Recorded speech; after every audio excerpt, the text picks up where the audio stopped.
तुषार, आंदोलकांपर्यंत आता बातमी पोहोचलेली असेल, नेमकं बैठकीत काय झालं, काय अपडेट्स मिळतात, आता आंदोलकांचं काय म्हणणं आहे यावर? तुषार, बघितलं तर आंदोलकांचा एक जल्लोष पाठीमागे पाहायला मिळत आहे।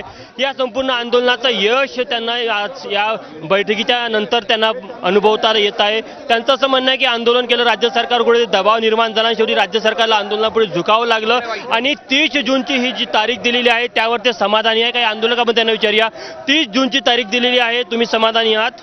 30 जूनची तारीख दिली, पण हे गव्हर्नमेंट न बोलणार होतं, हे शेतकऱ्याला आतापर्यंत तारीखच देत नव्हतं, म्हणजे योग्य वेळ सांगत नव्हती।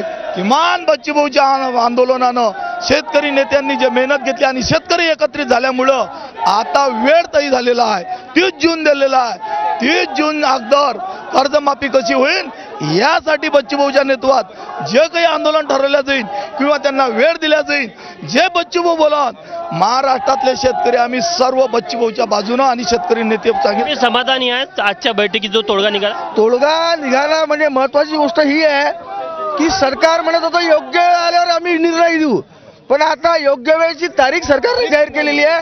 आमच्यासाठी महत्वाचं होतं शेतकऱ्यांची तारीख। आता शेतकऱ्यांच्या पाठीशी बच्चूभाऊ ठामपणे उभे आहे आणि माननीय मुख्यमंत्री जे आतापर्यंत मुग घेऊन गप्प होते त्या मुख्यमंत्र्यांना आज बोलतं व्हावं लागलं, एक फिक्स टाइम डेडलाईन द्यावी लागली आणि डेडलाईन 30 जूनची जी आहे।